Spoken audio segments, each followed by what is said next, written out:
మీ children ఇప్పుడు ఏదైనా competitive exams కనుక అటెంప్ట్ అవుతుంటే, వాళ్ళు ఈ ఎగ్జామ్స్‌లో మంచి స్కోర్ అనేది వస్తుందా? లేదా? అనేది కూడా మీరు టారోట్ రీడింగ్‌లో తెలుసుకోవచ్చు. అండ్ మీకింకా కంప్లీట్‌గా డీటెయిల్స్ కావాలంటే నా నంబర్‌కి కాంటాక్ట్ చేయండి. నమస్తే, వెల్కమ్ టు మై ఛానల్. నేను వెల్లి చక్రధర్. ఇప్పుడు చాలా మందికి ఎస్ఐఎఫ్స్ గురించి ప్రాపర్‌గా ఇన్ఫర్మేషన్ రావట్లేదండి. ఇంకా కూడా అనుమానంగానే ఉంది. మ్యూచువల్ ఫండ్స్‌కి, ఎస్ఐఎఫ్‌కి డిఫరెన్స్ ఏంటి అని చెప్పమంటున్నారండి చాలా మంది. ఇప్పుడు చూడండి, టాక్సేషన్ పరంగా చూస్తే రెండిట్లోనూ ఒకటే. Short term capital gain talks వచ్చి 20% ఉంటుంది. Long term capital gain talks వచ్చి మనకి 12.5% అయితే ఉంటుంది. ఇందులో మనకి మ్యూచువల్ ఫండ్స్ అనేసరికి మనం చూస్తే కేవలం ₹5,000 లంప్ సమ్‌తో ఇన్వెస్ట్‌మెంట్ చేయొచ్చు. కానీ వేరాజ్ మనకి ఎస్ఐఎఫ్స్ వస్తే మాత్రం మినిమమ్‌గా 10 లాక్స్ అయితే ఇన్వెస్ట్‌మెంట్ చేయాలి. ఎందుకు 10 లాక్స్ అనేది అలా పెద్ద అమౌంట్ పెట్టారు అనే దానికి ఒక రీజన్ అయితే ఉందండి ప్రాపర్‌గా. ఇప్పుడు చూడండి, చాలా మంది మనకి స్టాక్ మార్కెట్ మ్యూచువల్ ఫండ్స్‌లో చూసాము. గత 30 ఇయర్స్‌గా చూసాము. ఎక్కువ మంది కూడా అనుకున్నంత రేంజ్‌లో తెచ్చుకోలేకపోతున్నారు. రిటర్న్స్ కార్పొరేషన్ బిల్డ్ చేయలేకపోతున్నారు. అలాగే చూస్తే ఇప్పుడు ప్రైవేట్ ఎంప్లాయ్‌మెంట్ ఎక్కువైపోయింది ఇండియాలో. ఎవరికైతే ప్రైవేట్ ఎంప్లాయ్‌మెంట్ ఎక్కువైపోయిందో వాళ్ళందరికీ కూడా పెన్షన్ అనేది ఆప్షన్ అయితే లేదు. ఈవెన్ గవర్నమెంట్ లో సర్వీస్ చేసుకుంటున్నా కూడా, జాయిన్ అయినా కూడా ఇప్పుడు కొత్తగా వచ్చిన రూల్ ప్రకారం ఏంటంటే పెన్షన్స్ అంతగా రావట్లేదు గవర్నమెంట్లో కూడా. సో చాలా మంది కూడా చాలా నెగ్లెక్ట్ చేస్తున్నారు ఒక రిటైర్మెంట్ ప్లానింగ్ని. ఎవరైతే కనుక 10 లాక్స్ మినిమం ఎందుకు పెట్టారంటే, ఎవరైతే కనుక ఎస్ఐఎఫ్లో 10 లాక్స్ కనుక మినిమం ఇన్వెస్ట్మెంట్ చేసి ఒక over period of time 15 years కనుక వదిలేస్తుంది దాన్ని అట్లాగే, అంటే ఎటువంటి ఎస్ఐపి ఫర్దర్గా చేయకుండా కూడా పర్వాలేదు, కేవలం 10 లాక్స్ పెట్టి దాన్ని అట్లాగే వదిలేస్తున్నా కూడా మనకి రాబోయే రోజుల్లో ఒక 14 ఇయర్స్కి 1 CR అనేది అవుతుంది. సో 1 CR అనేది ఒక మంచి ఇన్వెస్ట్మెంట్గా ఒక రిటర్న్ అయితే తెచ్చుకుంటగలిగితే కనుక అక్కడి నుంచి తద్వారా దాన్ని ₹50,000 ఎవ్రీ మంత్ పెన్షన్ తీసుకోవచ్చు. సిస్టమేటిక్ విధాల ప్లాన్ చొప్పున. సో అదొక మంచి ఆప్షన్ అయితే ఉందండి. చాలా మంది చూస్తే మనం ల్యాండ్స్లో పెట్టి అలాగే ప్రీ లాంచ్ ఆఫర్స్ అని చెప్పి వాటి చాలా మంది గతంలో చూసాం. లాస్ట్ 2 ఇయర్స్లో చాలా మంది నెగ్లెక్ట్ ఇన్వెస్ట్మెంట్ చేసి నష్టపోయారు. సో ఇట్లా ఒక ల్యాండ్లో పెట్టే కన్నా కూడా ఒక 10 లాక్స్ కనుక మనం ఇవాళ రేపు ఎస్ఐఎఫ్లో ఇన్వెస్ట్మెంట్ చేస్తే మనకి ఇందులో ఉన్న ఆప్షన్ ఏంటంటే, ల్యాండ్ చూడండి, మనం వెంటనే అమ్ముకోలేము, దాన్ని లిక్విడిటీ అవ్వదు అంత ఈజీగా. మనకి బయర్ దొరకాలి, దొరికినా మనకు అనుకున్న ప్రైస్ వస్తుందో లేదో డౌటే. అదే మనకి ఎస్ఐఎఫ్లో కనుక 10 లాక్స్ ఇన్వెస్ట్మెంట్ చేస్తే దానిపైన ఎంత రిటర్న్ వచ్చిందో అంత మేరకు రిటర్న్ మనం ఎప్పుడైనా తీసుకోవచ్చండి, అవకాశం అయితే ఉంది. ఇప్పుడు చూడండి, లాకింగ్ పీరియడ్ అంటూ ఎస్ఐఎఫ్లో ఏమీ ఉండదు. మనం పెట్టిన 10 లాక్స్ కూడా ఇమీడియట్గా తీసేసుకోవచ్చు వితిన్ 6 మంత్స్ ఆర్ 1 మంత్లో కూడా. కాకపోతే ఏంటంటే, ఒక over period of time 5 years కనుక మీరు వెయిట్ చేస్తే, ప్రతి ఒక్క 5 ఇయర్స్ వెయిట్ చేసిన వాళ్ళందరికీ కూడా డబుల్ రిటర్న్ చూస్తారని చెప్తున్నాము.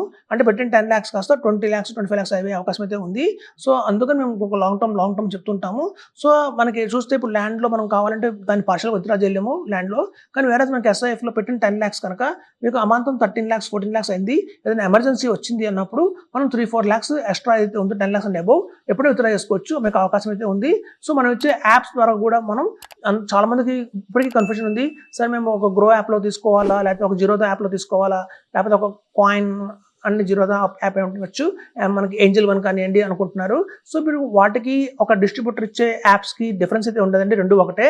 ఏదైనా చూడండి, అల్టిమేట్గా మీ ఇన్వెస్ట్మెంట్ ఉండేది NSDL, CDSL అక్కడే ఉంటాయి. మీరు ఏ యాప్లోనే ఇన్వెస్ట్మెంట్ చేయండి, ఒక డిస్ట్రిబ్యూటర్ ద్వారా ఇన్వెస్ట్మెంట్ చేయండి, అల్టిమేట్గా మీ అన్ని మానిటర్ చేసేది, హోల్డ్ చేసే మటుకు NSDL, CDSL. ఒకవేళ మీరు డిమాట్ ఫామ్లో వెళ్తే, మేము చాలామంది చెప్తూనే ఉంటాం, మీరు ఎస్ఐఎఫ్స్ కనుక చేస్తున్నా, మ్యూచువల్ ఫండ్స్ కనుక చేస్తున్నా కూడా మీరు ఎప్పుడు కూడా ఒక డిమాట్ ఫామ్లో చేయకండి. ఒక డిమాట్ ఫామ్లో జీరోదాలో కావచ్చు, ఒక డిమాట్ ఫామ్లో గ్రో యాప్లో కావచ్చు, ఒక డిమాట్ ఫామ్లో ఒక ఏంజల్ వన్ దాకా చేస్తే మాత్రం వాళ్ళ దగ్గరికి వెళ్ళి మాత్రమే మనం ఎగ్జిట్ అవ్వాల్సి వస్తుంది. వేరే మీరు కనుక ఆఫ్లైన్లో చేస్తే మాత్రం అది మీకు కాదు, నెక్స్ట్ జనరేషన్ వాళ్ళకు కూడా తీసుకోవడం ఈజీగా ఉంటుంది.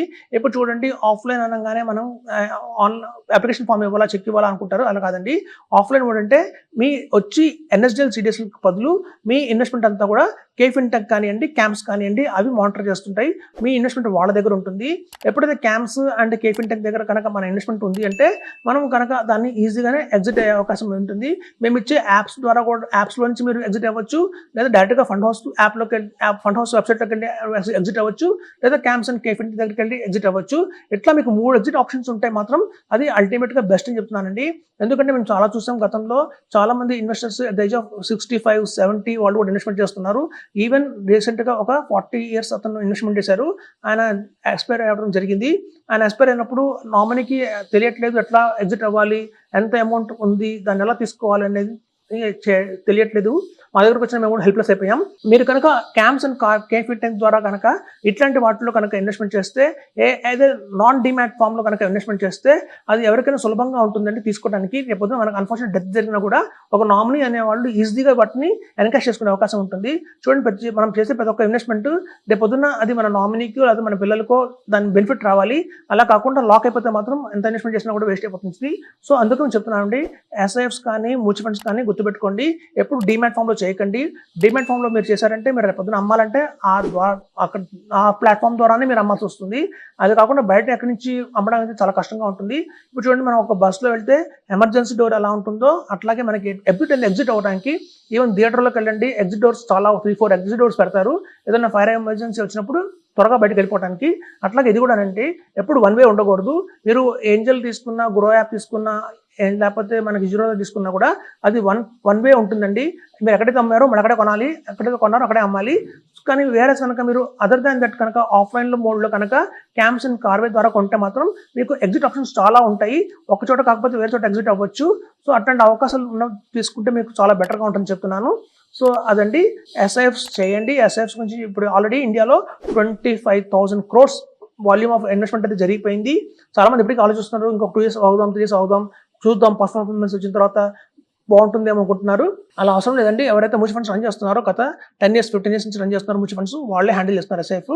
కాబట్టి ఒక డెడికేటెడ్ టీమ్, ఒక ఎక్స్పర్ట్స్ టీమే రన్ చేస్తున్నారు కాబట్టి ఎస్ఐఎఫ్ మీరు ధైర్యంగా ఇన్వెస్ట్మెంట్ చేయొచ్చని చెప్తున్నాను. Thank you.